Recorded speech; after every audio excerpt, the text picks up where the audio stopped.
Welcome to the Breathe Belief podcast show where I am your host, Bree, and I am freaking super excited as always because, well, excitement comes when you're inspired. Inspiration happens when you're in spirit, when you're following your heart's passions.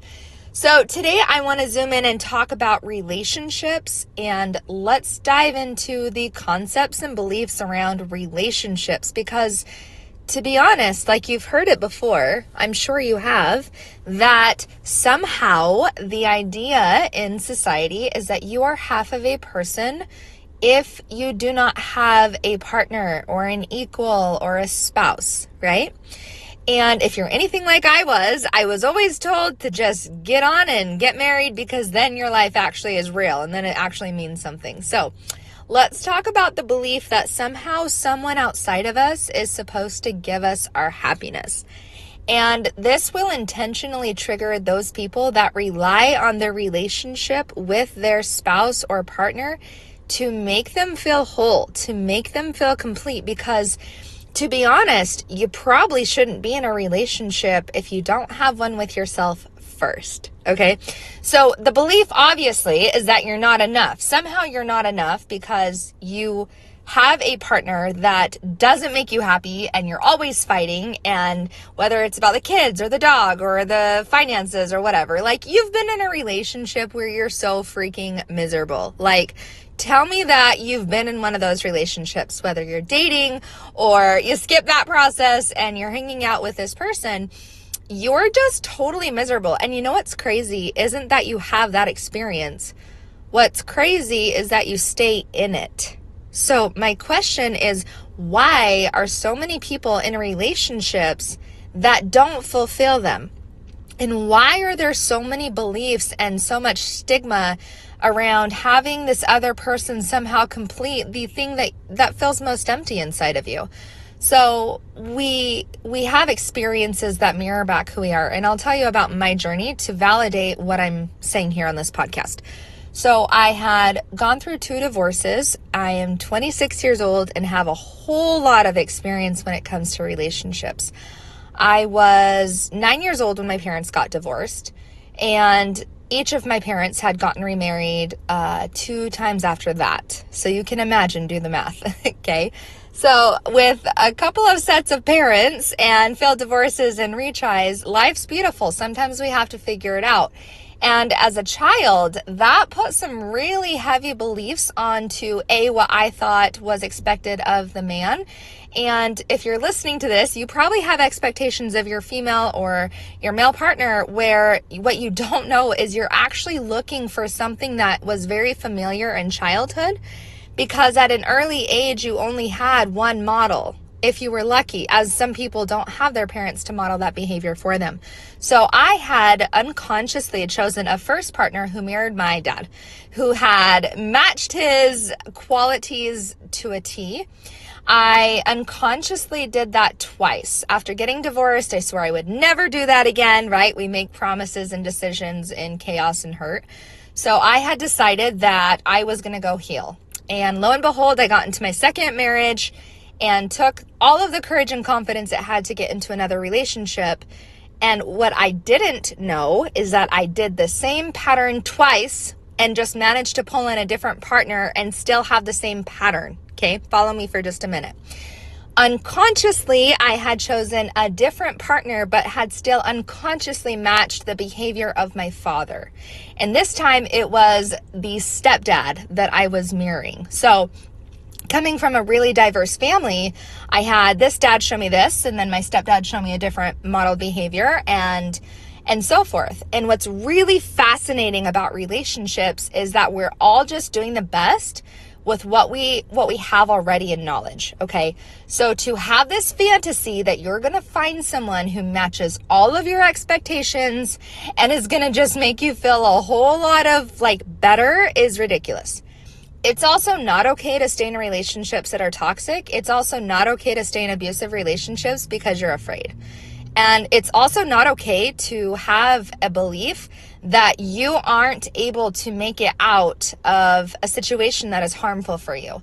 And I'm speaking to all of those examples as well. I left my first relationship after being abused, and that was in many forms. The second relationship, just as damaging, but emotional. And for those that are listening, to the person it reaches to, emotional abuse is just as bad as physical, if not worse. Okay, so when that happens, you really have to look at the fear behind being alone, because you have a belief that says you're not good enough and somehow you're going to die if you change.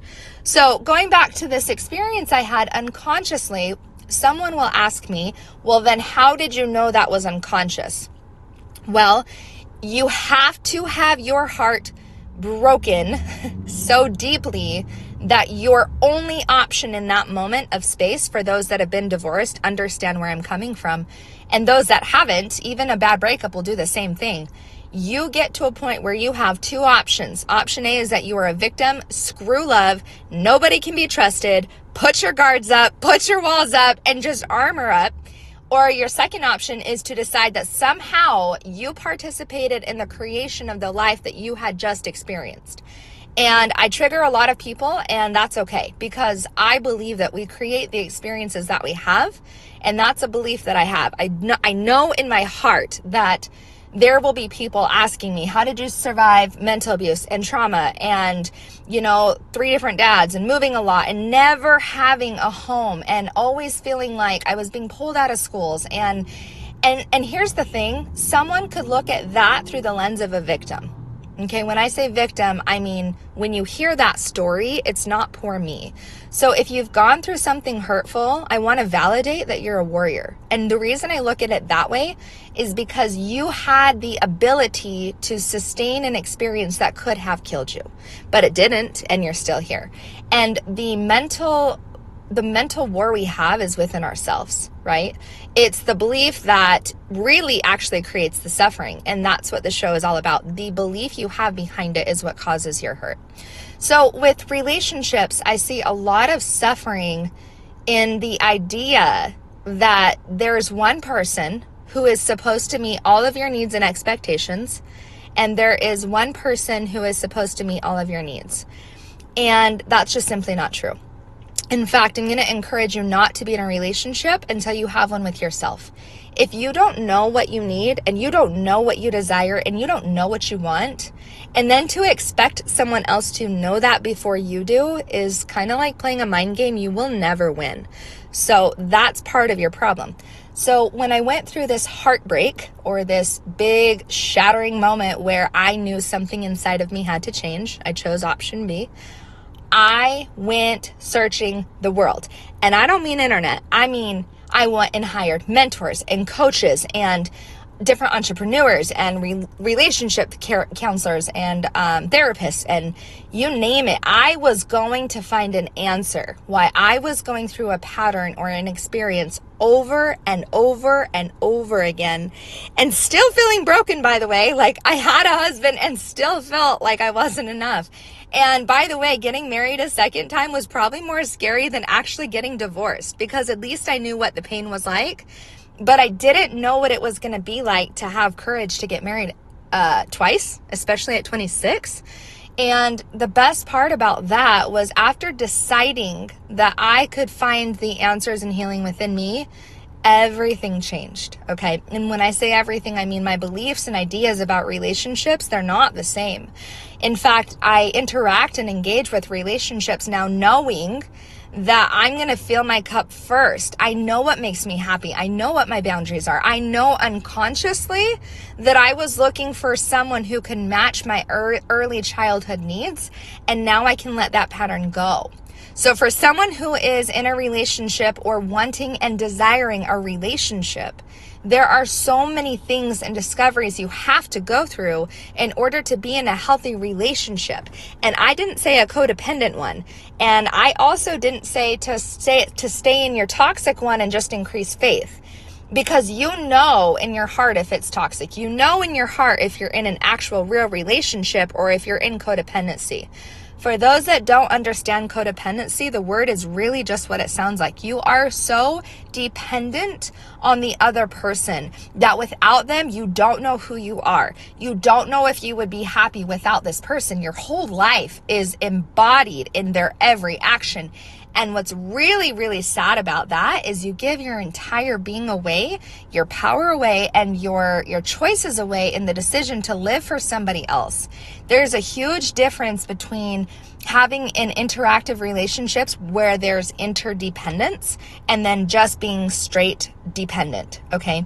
So I want you to imagine that you're in a relationship with someone, and if you could, in your mind's eye, have this visual, okay, like your spouse or your partner, girlfriend, boyfriend, whatever, they're a bucket and you're a bucket, okay? There's two buckets, individual, not one. You're a bucket, he's a bucket.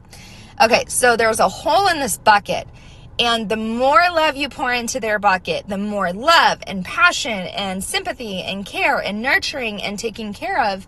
It doesn't matter what you do for the person that has a hole in their bucket. It will never be good enough. Do you understand what I'm saying? And for the person who's pouring their heart and their soul and their energy into the other person in the other bucket, they're only reflecting back to you the belief that you already have. So if you're coming to me and I have a hole in my bucket that says I'm not enough, and you keep giving to me and giving to me and giving to me, and it still doesn't fill it up. Why? Because there's a damn hole in the middle of the bucket. Like, you should probably patch that before you pour water into it, right? So then with that analogy, it's really simple, because then what I'm saying to you is if you've got holes in your bucket, you need to patch them before you can get into a relationship with someone else, or you will constantly get into relationships with a new partner, sure, and still experience the same pattern. I see so many beautiful, intelligent, incredible women who think that when their body changes or their freaking relationship changes, that somehow they're going to get the upper hand, the ex-boyfriend will be jealous, and then they're in a relationship and it's just going to be better. And here's the sad truth. All you do is you pull someone new into your experiences who also have childhood wounds, who also are looking for a reflection of their childhood, who also have unconscious behavior patterns, who also have their own crap going on, who also have holes in their bucket. And so you get into a relationship and then you realize the concept we've been taught is bullcrap. Someone is not going to make you whole. You're whole already. And when you patch your own holes and you patch your own crap and you're willing to go through the pain and the trauma and the hurt that you've experienced, you no longer wait for the guy or the girl to come in and validate you and to put you on a pedestal. Why? Because you took the time for yourself. And I speak passionately about this because I've been married twice. I've been divorced twice. I've been a child in a family, unfortunately, that's gone through more than 3 divorces. Like, I'm a byproduct of someone who had to understand relationships, and it became my life's mission to understand why so many people hurt in the same thing that is supposed to bring us the most joy. And then we have these crazy ideas, right? Like, I'm only going to date the guy if he's a doctor. I'm only going to date the guy with the fast car. I'm only going to date the guy with the whatever. And meanwhile, the guy's like, I'm only going to date the girl who's hot and smoking and, goes to the gym 4 times a week. But here's the truth. I love this next truth. Are you ready? Are you listening? Wake up. The next truth is my favorite finding in this journey I've had to go through. The person that you're with right now, this moment, whether you like them, you love them, or you hate them, you're with them, they are a mirror of you, inside of you. They are your mirror. So get away from the bucket analogy. Let's look at a mirror. When you look into the mirror, you either love what you see or you hate what you see. And I could solve a lot of your heartache by telling you to do this one activity. Write a list of all the things you hate about your partner. And of course, we don't ever want to be honest about that. But write the things that really annoy you. Like, he leaves his shoes out. He never puts them away. Or, with her makeup's everywhere and she's a mess and she's got an attitude. Whatever it is, I swear the thing that you can pick up is the thing that you have. And the things that you can't stand within another person are the same qualities and aspects and behaviors that need healing within yourself, okay? I was with two very narcissistic men, and I didn't know that. But I had behavior modeled to me that it was okay to forgive and to move on and to forgive and to move on and to forgive and just keep loving. And by doing that, I spiritually bypassed the fact that I had no self-esteem. So every time I was cheated on, it was okay. I was going to forgive you. Every time that I was abused and called a name or neglected, it was okay because I would just forgive you. Like, that's one of my patterns from childhood that I had to course correct. So by dating someone abusive, it doesn't mean in a mere relationship that I'm abusive. Unless it does. Unless I'm abusing myself. Okay, let that sink in because it's really deep and some of you aren't going to like to hear it and some of you are going to have an epiphany and just freak out. You are being shown the behavior that is happening to you internally. Now, I had to sit with that because I had attracted two men who were just like my dad, and I could have brushed it off and said, well, I'll never do that again now that I know I'm just looking for men who are similar to my dad's energy. But also, let's go deeper. Like, these men are really abusive, and I'm attracted to that. So something in me is attracted to being abused. Oh, I abuse myself. When I don't set boundaries and I don't honor what I need, I abuse myself because I think love is putting me on the back burner. I think love is allowing my needs to go unmet so that you'll stay with me. Oh, I abuse myself. I call myself ugly in my head. I'm not good enough. I'm fat. He probably likes her. Like, there's so much of that abuse happening internally. And do you think that I would bring it up on a podcast if it didn't matter? Absolutely not. But I'll tell you from my experience what happened. The minute I raised my standards, the minute I chose into loving me more no matter what and putting my boundaries down, the more I stopped abusing myself. I can tell you I have not had one interaction with a narcissistic abusive man, not once. So I know if I can recover, so can you. And I know that if you're looking for a relationship, the one you need to seek for is the one with yourself.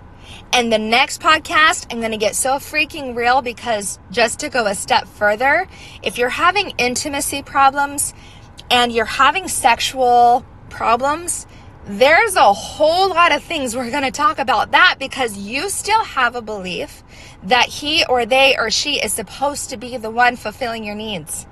And it's so counterintuitive to what we believe because we think the only way to get love is to constantly give it even if we don't have it. Newsflash, you cannot give what you do not have. If you are a bucket with a hole in it, it doesn't matter what you give because at the end of the day, that hole is there and you are drained. You didn't have the water to give it to anyone else anyways. So when you went to go create a relationship, you weren't coming from a surplus of love. You were coming from a desperation and need, and you were going to someone outside of yourself to get it. And I know exactly what that feels like. I have compassion for the person struggling in this area because relationships at the core are what we experience in this lifetime. Choose your coworkers, choose your boss, choose your parents, choose your children, choose your freaking, neighbors next door. I mean, you go to the store, you're constantly interacting with people. Hello. And the relationships that you encounter are nothing more than what's going on internally. And a lot of them are unconscious. So that's what I do. I'm here to coach people to their authenticity, to their truth, and to the core of who they are.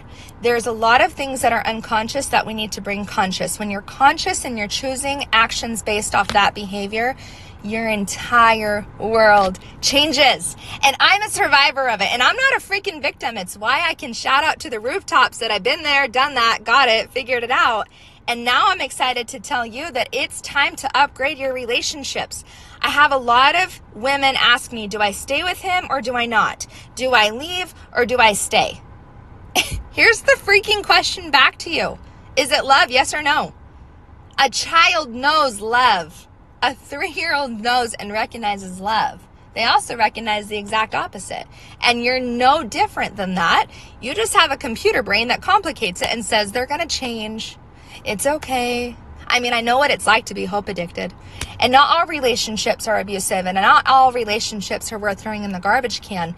But if you're going to have a successful one, you're going to have to turn inwards, because nothing else is going to replace the emptiness that you feel. And again, you will just keep having relationships that mirror back to you your beliefs. It's why beliefs are so important, because now I believe that I am so freaking worthy of love. And so when I get into a position where I have the chance to be in a relationship with a narcissist or someone that actually loves me, I'm not going to settle out of fear that I'm not enough. And if I don't say yes, and if I don't do this, then what if, right? That's fear. There's no confidence in that. There's no self-esteem in that. There's no reward in a system that says settle. Right? Like, stop freaking settling. And I get it. I know what it's like, because I tried to make both of those relationships work for more than 2 years. I wasted 5 years, and I wouldn't call it a waste. What I would say though, is that relationships, even with friendships, are so much better when you can be vulnerable. And what we're seeing in society is relationships that are based off of ego, right? Like, you wear a mask, I'll wear a mask. You pay the bills, I'll give you sex. Or some other contract similar to, hey, I'll love you on these conditions. You're going to do this, this, this, and this, and you're going to make me happy. Oh, and don't step on this, this, this, and that, because that makes me uncomfortable. And you start getting into these really, they're really constricting relationships, because then you're wearing a mask and being half of the version of you that's acceptable. And that's garbage, right? So if you want more acceptance, accept you. If you want more validation, validate you. And I know that's not the hot answer. And I say that often, because doing the inner work is really, really challenging when you've been pulling from a partner who you don't belong with, who you aren't a fit with. But to be honest, you attracted it. And just like myself, if I'm attracted to toxic, I'm going to keep bringing in toxic.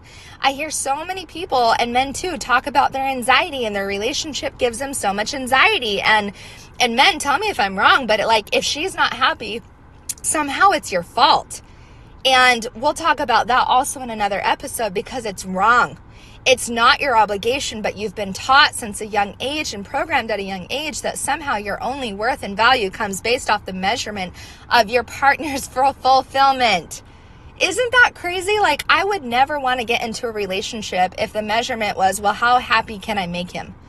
And you shouldn't either. Like men, how happy can I make her? There's a huge difference between wanting to see a smile on her face or his face and having to do it because she's constantly bitchy and has a negative attitude and is always complaining and is making you just put your life in this grind, right? Where you don't get to be authentic. You don't get to have fun because she's not fun. And to be honest, you're attracting an energy because you're getting something from it and you're not a victim.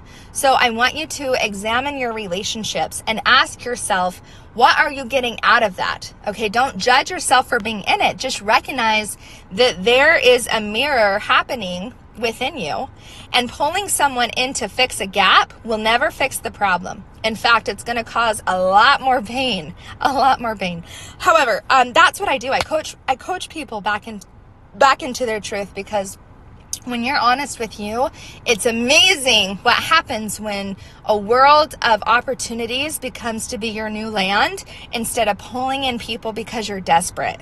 No one likes desperate and no one likes needy. So if you're codependent, freaking stand on your two legs.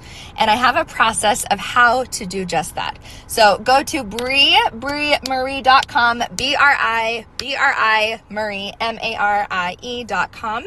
And let's go get into the truths of the unconscious and the conscious and change your patterns and behavior, because when you do that, not just relationships change, but a whole lot of other things do as well. So I'm excited, I'm pumped up, and I will see you on the next episode, and I hope you have a great day.